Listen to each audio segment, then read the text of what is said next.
Olá pessoal, sejam bem-vindos de volta ao nosso curso de processo estocástico e vibrações aleatórias, hoje com a nossa aula número 5.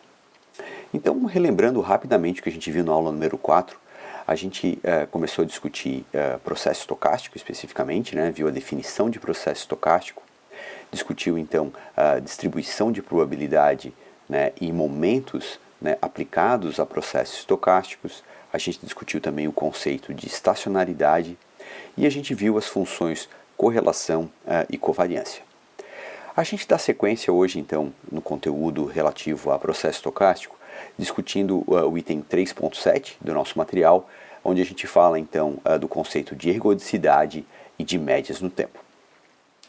Bom, de forma geral, os parâmetros estatísticos de processo estocástico que a gente viu até agora, eles estavam diretamente relacionados com o conceito de médias no conjunto, onde o conjunto compreende aqui as realizações do nosso processo estocástico.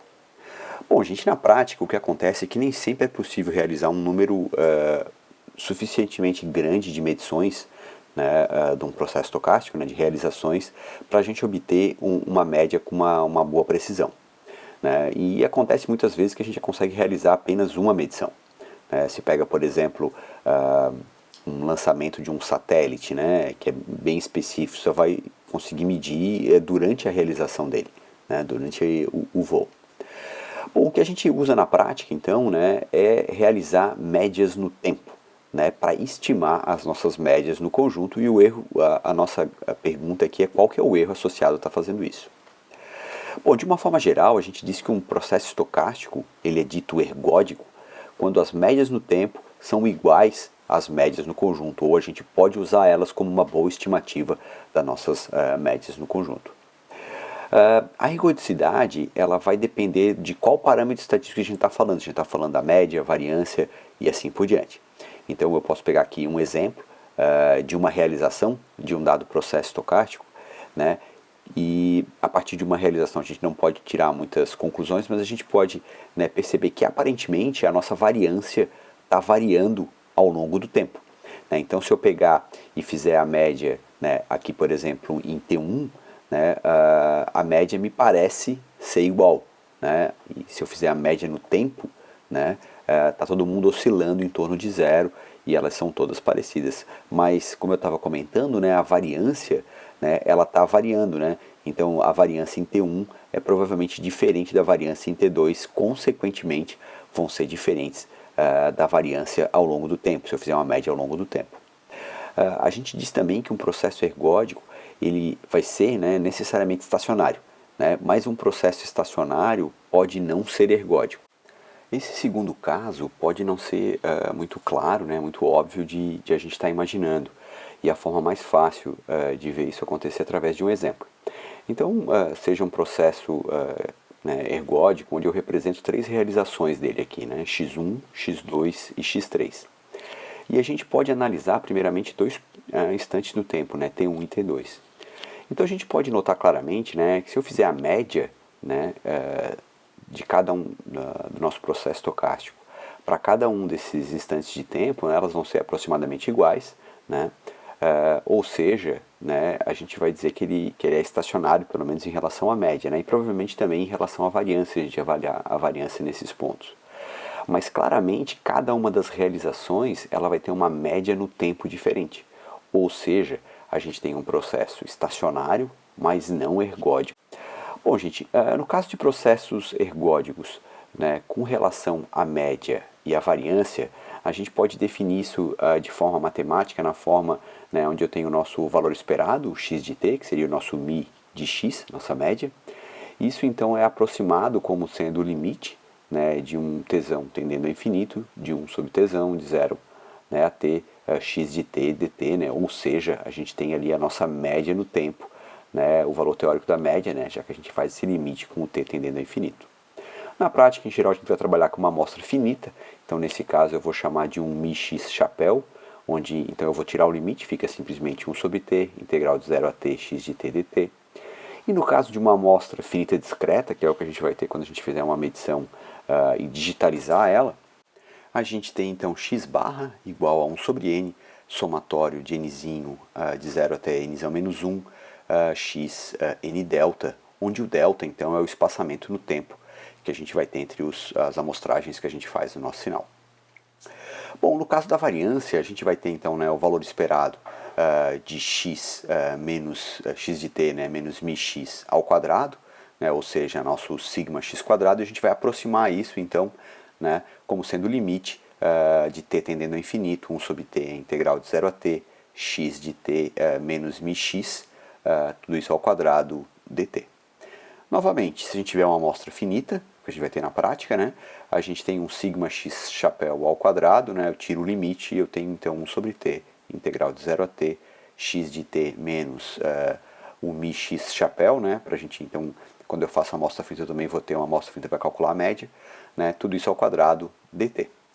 A mesma coisa, né, para uma amostra finita, né, agora eu vou chamar de sigma x barra ao quadrado, que seria igual então a 1 sobre n menos 1, somatório de nzinho de 0 até n menos 1, né, então x n delta menos o x barra, tudo isso ao quadrado. E a gente usa, né, aquele 1 sobre n menos 1 e não sobre 1 sobre n, né, para evitar o bias para amostras pequenas, né. Bom, no caso de dois processos estocásticos ergódicos, né, x de t e o y de t, a gente vai ter então que a covariância cruzada ela vai ficar da seguinte forma, né, se eu trabalhar com médias no tempo. Né, então, o nosso c xy de tal, né, eu vou estar aproximando isso aqui como sendo o limite de t tendendo ao infinito, 1 sobre t, integral de 0 a t, de x de t menos μx, y de t mais tal menos μy dt. E eu comecei direto pela expressão para covariância, porque a gente pode estar obtendo a autocovariância, né, simplesmente fazendo o y, né, igual a x, né, então tendo um cxx de tal, né, e a gente também pode obter as mesmas expressões para as funções correlação. Então o rxy de tal e o rxx de tal, onde eu simplesmente retiro ali as médias, né, o μx e o μy que eu estou colocando na minha expressão, eu zero eles e eu tenho então a expressão para as correlações. No caso de amostra finita, né, e novamente, né, eu vou apresentar a expressão aqui para sem o erro de tendência, sem o bias, eu vou ter um c xy de tal, né, um cxy chapéu de tal, que ele vai ser igual a 1 sobre t menos tal, integral de 0 a t menos tal, de x de t menos μx chapéu, que multiplica então y de t mais tal menos μy chapéu dt. E essa expressão válida então para o intervalo de 0, né, de tal entre 0 e t. Né? A outra expressão seria então 1 sobre t menos módulo de tal, né, onde eu faço uma integral de módulo de tal até t, de x de t menos μx chapéu, y de t mais tal menos μy chapéu dt, isso para, né, o intervalo de menos t até 0 de tal. No caso de uma amostra finita discreta, a gente vai ter então um c xy barra, né, que vai estar definido então nos pontos m delta, que é igual então a 1 sobre nzão menos m, somatório de nzinho de 0 até nzão menos m menos 1, x n delta menos x barra, y de n mais m delta menos y barra, né? Então essa expressão aqui válida para o intervalo de m entre 0 e nzão menos 1. Né? O m aqui ele funciona como o nosso tal na versão contínua da nossa expressão. Bom, gente, dando sequência ao conteúdo, né, então a gente vai para o item 3.8, a gente discute então o conceito de espectros. De forma geral, né, gente, o próximo passo dentro da análise de sinais aleatórios, né, até agora a gente trabalhou apenas no domínio do tempo, né, e o próximo passo é então passar para o domínio da frequência.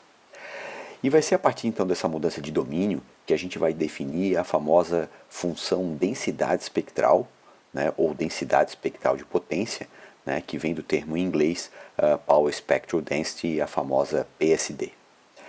E a nossa função densidade espectral, né, que eu vou estar usando a notação aqui SXX de f, né, ela vai ser definida então como a integral de menos infinito a mais infinito de Rxx de tal e na menos i, 2π, f tal, d tal, e vocês podem notar que ela nada mais é então que a transformada de Fourier da nossa autocorrelação. Ela pode também ser relacionada, né, diretamente com o nosso sinal original.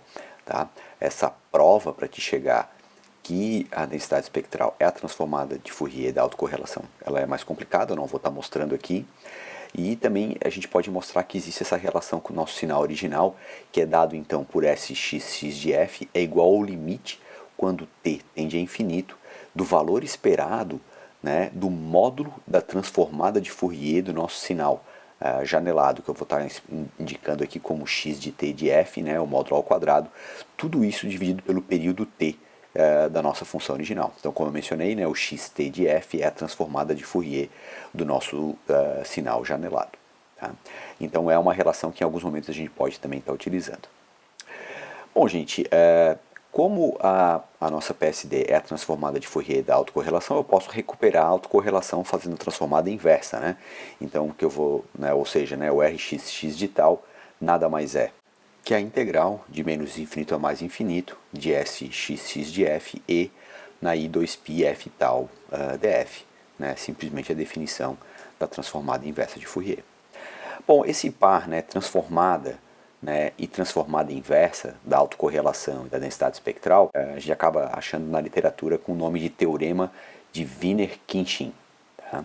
Bom, gente, a gente pode também obter uma versão equivalente dessas expressões utilizando o ômega em vez de f, também é bastante utilizado, né? Principalmente na parte de vibrações aleatórias. Então a gente acaba tendo, né, que o Sxx de ômega, né, nada mais é então que integral de menos a mais infinito de Rxx de tal e na menos i ômega tal de tal. E o Rxx de tal, né, transformada inversa, né, aí aparece 1 sobre 2π, integral de menos a mais infinito de Sxx de ômega e na i ômega tal de ômega. Bom, gente, a nossa transformada, a nossa PSD vai ter algumas propriedades, né, interessantes. A primeira delas é que ela é uma função real, par e de unidade a quadrado sobre Hertz, onde o A é a unidade do nosso processo estocástico x de t. Bom, nesse caso, o fato de ela ser uma função real está associada à nossa autocorrelação ser uma função par, né, e por isso a nossa transformada acaba numa função real. Já a unidade, A quadrado por Hertz, a gente pode obter se a gente fizer essa análise de unidades em cima daquela relação com o nosso sinal original. Uma outra propriedade interessante é que se eu fizer então o valor esperado do x quadrado de t, né, do processo estocástico ao quadrado, né, isso aqui nada mais é que a autocorrelação quando tal é igual a zero. Foi uma propriedade que a gente viu para tal. Ou seja, né, isso aqui nada mais é que a integral de menos i a mais infinito de Sxx de f df.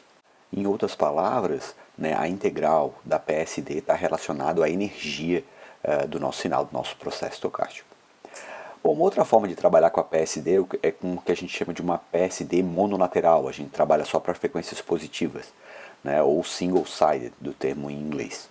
E ela é então definida matematicamente como a notação aqui é sigma xx de f, que é igual a 2 Sxx de f para frequências positivas, né, Sxx de f para f igual a zero e 0 para f menor do que zero.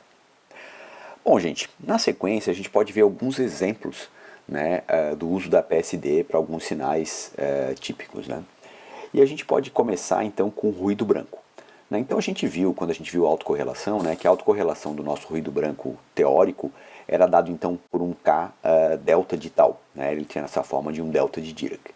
Então se eu aplico a definição da PSD, né, o Sxx de f nada mais é então que integral de menos a mais infinito de K delta tal e na menos i 2π f tal de tal, e usando a propriedade do delta de Dirac, né, nesse caso ele está definido em zero, né, e ele está multiplicando a nossa função exponencial, o valor da exponencial igual a zero é 1, né, e a gente tem que a nossa integral nada mais é que k. Né, então a gente acaba tendo uma PSD de valor constante na frequência. E graficamente a gente tem então, né, a nossa autocorrelação como simplesmente o nosso delta de Dirac, né, em zero, né, como se fosse um pico extremamente estreito, o que resulta, né, num espectro, né, numa PSD, né, constante e ampla, né, na frequência. Então a gente diz que uma autocorrelação compacta, né, no caso aqui está acontecendo numa frequência só, nos gera um PSD amplo.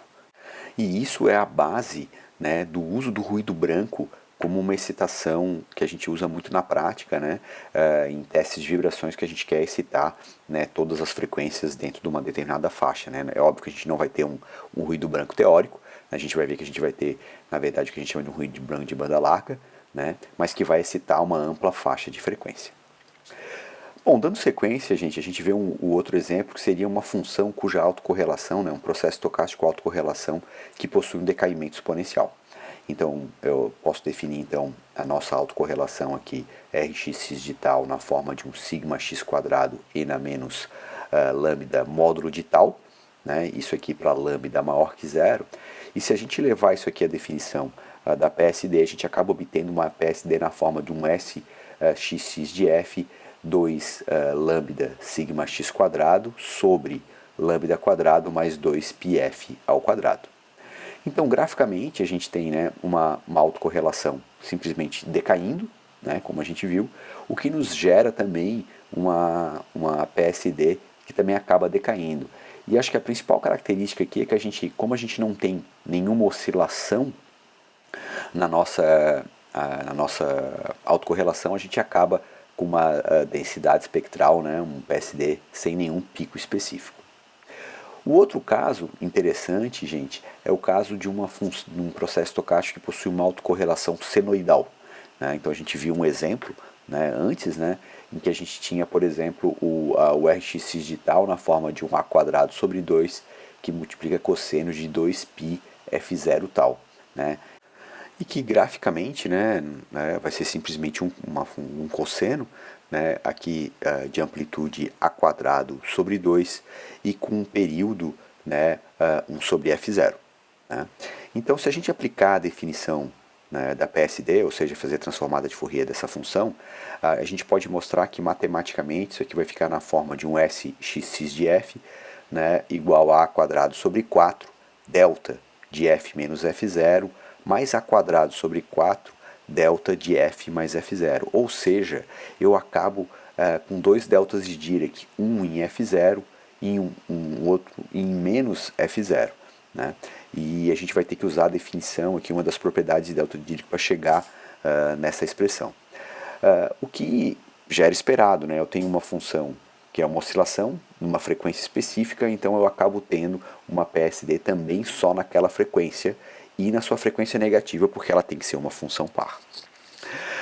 Bom, gente, o outro exemplo, né, aquele que eu mencionei, né, o ruído branco de banda larga, né, ou de largura finita, que é o que a gente vê efetivamente na prática.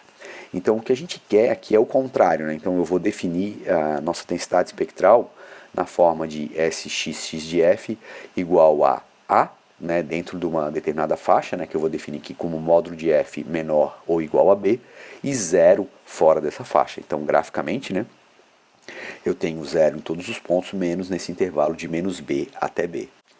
E se a gente fizer a transformada inversa dessa função, transformada de Fourier inversa, a gente pode mostrar que a gente obtém uma autocorrelação na forma de Rxx de tal, que é igual a 2ab seno de 2π betal sobre 2π betal. E graficamente essa função então é uma função que ela tem um valor máximo para tal igual a zero e depois ela vai decaindo e oscilando, né, em torno do nosso eixo x. Ela vai ter um valor máximo ali de 2ab, né, para tal igual a zero, e ela vai estar oscilando, né, aqui com o período 1 sobre b. Essa função, gente, é o que a gente chama de uma função sinc. Tá? Esse comportamento é bem típico de uma função sinc. E o que acontece é que à medida que a gente aumenta, né, a banda, a gente diz a banda do nosso ruído branco, né, deixa aquele intervalo de menos b a b mais largo, né, essa função sinc vai ficando cada vez mais pontuda, né, e a gente tem um decaimento mais acentuado, ou seja, cada vez que eu aumento a largura da banda, ela se aproxima mais um delta de Dirac, né, então fazendo o b tender a infinito, a minha autocorrelação então tende a uma função delta de Dirac. Bom, gente, na sequência a gente pode discutir o conceito de densidade espectral cruzada. Né? E na verdade ela é basicamente a extensão do conceito que a gente viu de uma PSD né, no caso para um processo estocástico, agora no caso de dois processos estocásticos. Então a gente define, né, o que a gente vai chamar de densidade espectral cruzada como sendo Sxy de f igual à integral de menos infinito a mais infinito de r xy de tal e na menos i 2π f tal de tal. Ou seja, né, a nossa densidade espectral cruzada nada mais é que a transformada de Fourier da correlação cruzada. E aí, se a gente fizer a transformada inversa, né, a gente consegue recuperar a nossa correlação cruzada, né, rxy de tal é igual à integral de menos infinito a mais infinito de Sxy de f e na i 2π f tal df. Bom, assim como a gente viu lá para a função PSD, né, a gente pode relacionar a nossa densidade espectral cruzada com os sinais originais, e essa relação é dada então por S xy de f é igual ao limite quando o nosso período t, né, tende a infinito, né, do valor esperado de x t de f, né, complexo conjugado.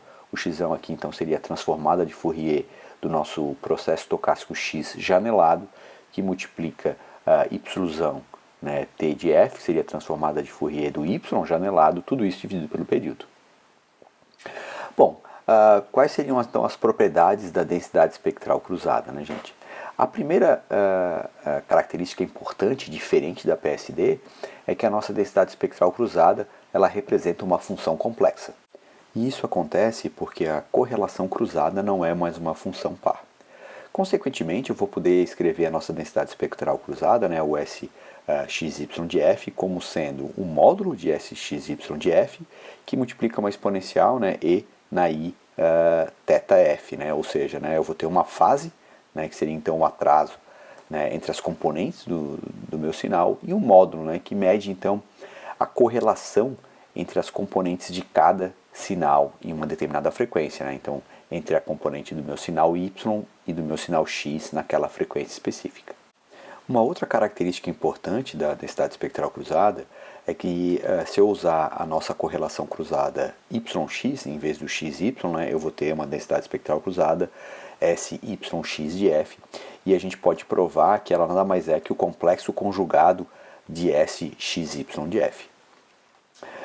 Bom, gente, vamos dar uma olhada então agora num exemplo onde a gente usa esse conceito, né, de densidade espectral cruzada. E para isso a gente vê que um exemplo que a gente já viu antes, né, que é o exemplo do veículo sobre um terreno irregular. A gente pode então desenhar novamente, né, o sistema que a gente já tinha visto antes. Né, então a gente tem um veículo ali de duas rodas que se movimenta da esquerda para a direita com velocidade v. E a roda dianteira, então, eu defino o movimento como um x de t na vertical, né? E a roda traseira um y de t.